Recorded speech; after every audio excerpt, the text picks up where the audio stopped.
Welcome back to Radio Entrepreneurs and our version of In the Weeds with Walter Sullivan. Walter, always great. And Jonathan, it's great to be here on another day of being in the weeds. And it's been a great show thus far. And our next guest is equally excited. We have Raphael Richter and Catherine Rossmore with Eagle Eyes Transport. Welcome to Radio Entrepreneurs and In the Weeds. All right, thanks for having us. You guys are amazing. I mean, the first ones to be licensed in the transportation business for cannabis, and they did it on their own as a mother and son business. Why don't you explain, guys, how you got started? Well, that's too kind. Thank you very much. Your mother told me to say that about you. Appreciate it. Thank you. I come from a transportation background, providing services in Massachusetts for passengers, and so I built up a company that I felt was easy to take those skills and parlay it into this new industry that's very exciting. You know, just as a businessman and an entrepreneur. That's why we're here, Radio Entrepreneurs, certainly. It's just such an obvious opportunity to get into this cannabis space by providing this necessary logistics and supply chain service that the commission was wise enough to include as a license type. And so, we're very excited to use our experiences in Massachusetts. Catherine is an attorney. Again, I have passenger ground transportation experience, and just parlaying that into the entire state having a really well-functioning transportation, logistics, and fulfillment service for the cannabis industry. So how did the conversation go between the two of you? Or who came up with, hey, we're going to get into the cannabis business? So Raphael, he's been a lifelong entrepreneur, I can say, since he was very small. And he had this idea last summer, in the summer of 2018, and I was in between things. So I thought, it sounds interesting. I'll study it. I'll help you. We'll, get through the process, the licensing. I had worked for about 2 years in a medical marijuana dispensary in the state. It sort of had burned out on the type of law I was doing, which was divorces. And so I was divorced from divorce law, and it was just like timing. I had the time to really put my heart and soul into this, and we just started doing it, and here we are now. We have our provisional, and we're getting ready to do our build out and get everything ready to be operational. So tell us a little bit about the scope of the business. What are the aspects? What type of services will you be providing? Transportation and logistics is a very broad. Absolutely, yeah, and certainly, the most obvious one that people think of is sort of like a FedEx and a courier for cannabis within the state. So we will be providing transportation services from licensed facilities to other licensed facilities, and that's the sort of the simplest and most obvious thing that we'll do. But we also, of course, view ourselves as a full-service logistics and fulfillment company. And so we want to get into all the ancillary areas that have to deal with transportation. Certainly there's the burden of getting all the products to the testing labs. There's other opportunities related to, waste disposal and things like that. But we actually view our big opportunity, and what we're really excited about is developing a portfolio of brands under a craft cannabis distribution network and utilizing the transportation licensure to actually become a full service distributor within the state, providing retailers with your classic supplier distributor model where they can choose from a variety of products throughout, from all different types throughout the market, from different brands and such, and buy those from us with terms and sort of a traditional working relationship that works for retailers. So really become a distributor and fulfillment house. That's it, exactly. And then, of course, on the production side, providing that stability for producers, both growers and producers of products, to focus on what they're doing best. Transportation and distribution is a huge job unto itself and critical to success. So it's been interesting as we approach people because, now there is a licensed provider for these services. Just 6 months ago, as many people have been building out their business plans, they didn't really know that we would exist, and they certainly didn't view our license type as being able to provide distribution for them. And so what we're doing out in the field now is, of course, letting people know that we exist, selling the very key transportation services that we have and what we view as sort sort of our backbone to getting started in the industry.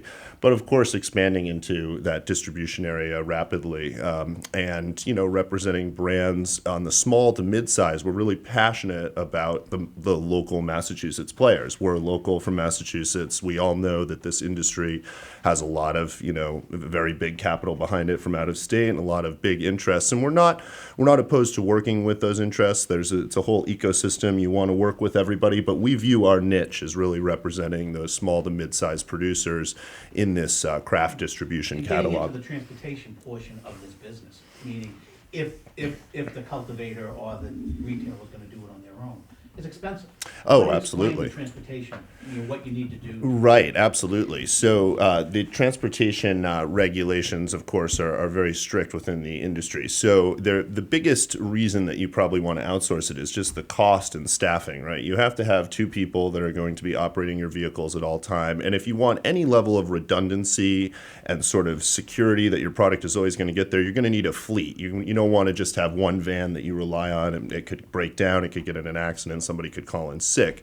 We are there in that position to provide that backbone of redundancy, and that scaled model where you're going to have multiple vehicles available to your company at any given time, along with that backbone of drivers. So that's really the key. You don't want to be pulling your growers or your producers out of their jobs to provide transportation. You don't want your CEO of your company to have to jump in and fulfill an order at the last minute, which we see happening. We view ourselves as just, again, letting people focus on what they're best Setting at. up these vehicles isn't cheap.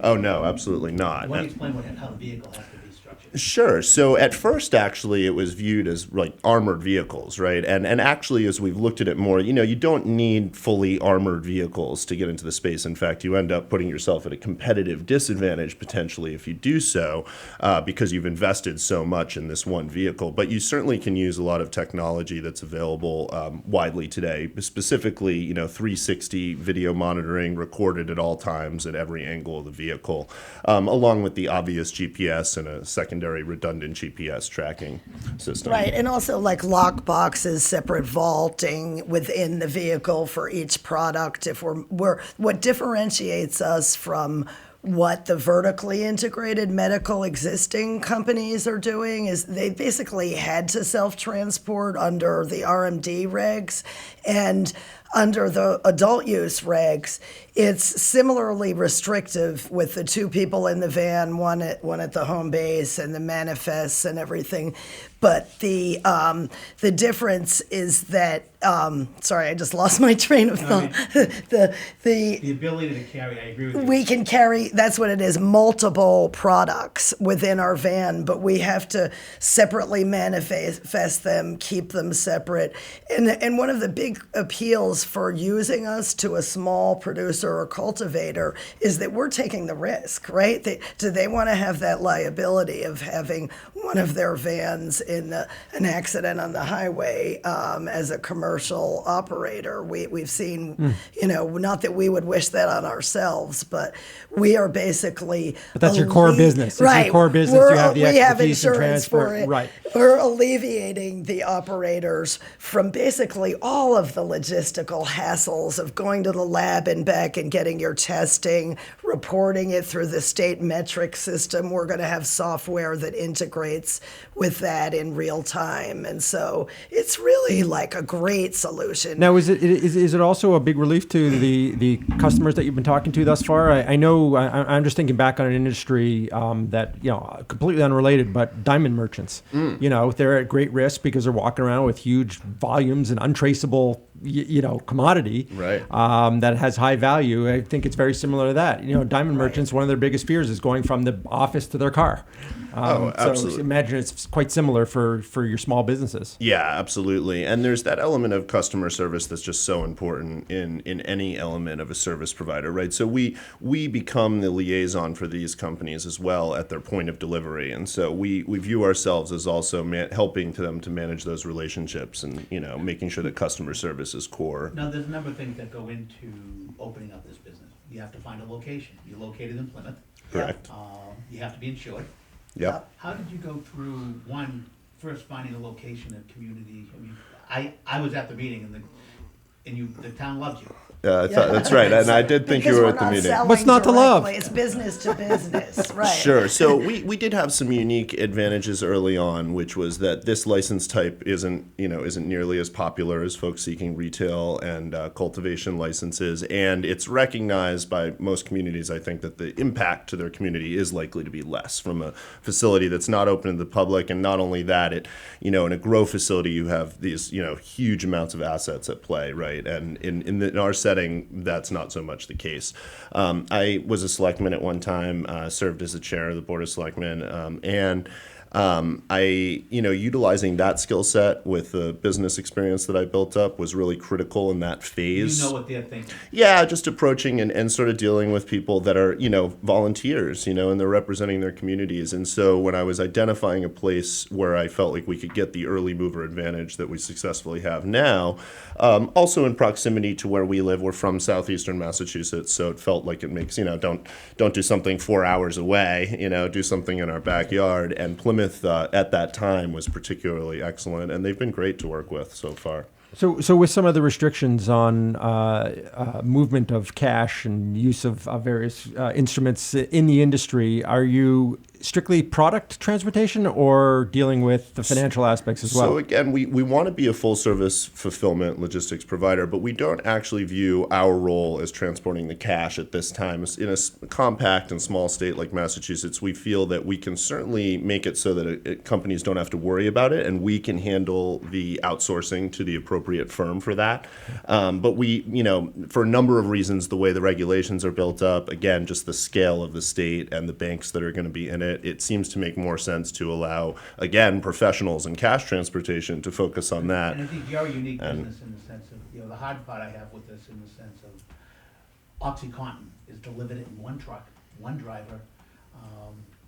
Yeah, indeed. I know, it's interesting, isn't it? Marijuana, medical, and recreation, 2 drivers, a truck. And originally, before the Cannabis Control Commission really saw the ability of this industry, that you only could deliver from one location to the other. The lockbox had to be screwed into the truck. Now you have the ability to allow transportation companies. The question I have for you is this, is that we had Chris Walsh on the radio show, who's the founder of MJ Biz. Mm-hmm. And one of the things he looked at was people getting into this business, is that look at ancillary businesses. It's not really worth getting into the marijuana business itself, but ancillary. As you're going through these thoughts, was it because you're already in the transportation business that you thought this was an easy move?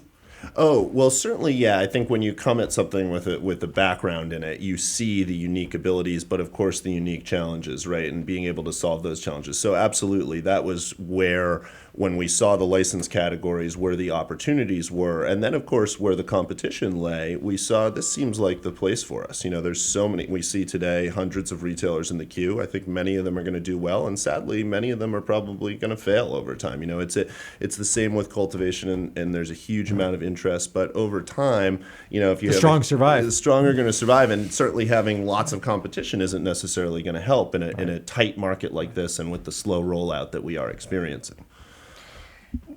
And the other thing too, with the cash transport, we saw that need right away. But the funny thing is, like you said, you don't need a special license for that. Anyone can do it with an armored car, and they tend to really want to be armored for cash transport and have weapons. And the state regs make it so that anyone transporting cannabis can't have a gun. And it's really interesting. People's reactions to that. We've had it like all across the spectrum about that, of what people think, but we feel confident that through the randomized routes, the unmarked vans, that we're not going to be endangering people's products. And what's interesting too is, there's nowhere for the cash to go. At least the product goes from point to point. Right. That's a good point. It's very true. And you can grow it yourself, so yeah, cash doesn't Money grow doesn't on trees. grow on How about finding an insurance company to insure? Oh, I would say that's one area that hasn't really been a challenge. There's so many insurance companies that want your business in this space, it feels like. And so I would say that the insurance hasn't been a significant challenge. Just to find. Do you have to lease your vehicles, or you have to purchase them? You have to control them. You need to be the owner of record. You can lease or purchase to accomplish that. Are you buying or? We're going to do a combination of both, just depending on what the timing is for scaling out the fleet. Yeah, I was just wondering about the leasing companies, because it's still federally illegal, potential forfeiture. Many will. There are many leasing companies that are willing to lease in this space, is what we found. Yeah. So really interesting. You're at the forefront on one aspect of the industry, but the evolution is such that there's opportunities all over the place. Certainly, and I think we're like a lot of people. We would love to see the industry becoming more mature in Massachusetts quicker. We certainly respect the methodical pace and the reasons for it, but it's certainly the slow rollout is, I think, in a lot of ways, negatively affecting the industry at the very outset here. And that it would certainly be helpful if licensees, especially the small to middle players that are all the ones that are kind of held in this queue right now, are able to get through it a little bit quicker. What would you recommend to people looking to get into the ancillary business, whether it's transportation or something else, servicing the cannabis business? Well, we're going to be a dominant player in transportation, so I wouldn't necessarily suggest you want to get into that. However, I think the ancillary areas are very interesting. You should look at your geographic advantages, what like any business, what is your unique reason that you're getting into it? What is your unique advantage, and not just do it because it's an opportunity everybody knows there's opportunity. There's a ton of money. Right. We see the stats coming out, $140 million in sales, but that's not good enough, right? You need to also have a plan for your license, and what are you going to do with this license when you get it is even more important than just getting the license. And I think, as you said, lever your assets that you do have, and you've got the experience in the industry, so you've played that with the growth potential. And I think that's what really makes you different, in the sense of that you didn't get into this just because to make money. You actually have an incredible background in this field, so it's much easier for you to go to sell to customers saying, look, this is why we can provide you the service. We're not doing this just because we decide to do it.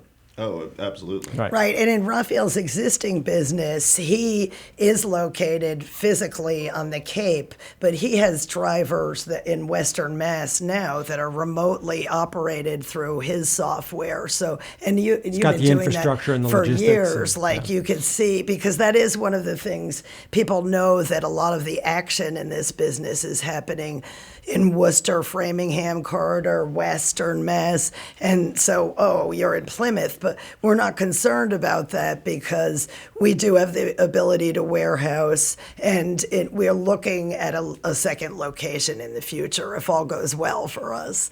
And ancillary business, one thing that I think will take off in this state that we haven't seen anyone doing is pet edibles, dog biscuits and stuff. They've done, once the medical research really catches up for pediatric and animals, that's going to be like a craft maker could do just dog biscuits. Who can't use a mellower dog, right? Right. CBD is used for dog treats, but the only stories you're hearing about dogs right now of getting into the accidental tends to be a negative. Medical use for pets as well. Right. Absolutely. Excellent stuff. We wish you continued success in your path down into the industry, and congratulations on the licensure. And really wonderful story. We'd love to have you back in the future and hear more about your experiences. And our guests on this version of In the Weeds have been Raphael Richter and Catherine Rossmore of Eagle Eyes Transport. Why don't you give our listeners an opportunity, if there is a retailer out there that needs your services, how do they reach you? Well, the best method would be to head to our website, eagleeyestransport.com. Just submit a simple inquiry, and one of us will get back to you very promptly. And thanks so much for having us, guys. We really appreciate it. I appreciate you being on the show. Wonderful. And we'll be right back with another segment on Radio Entrepreneurs.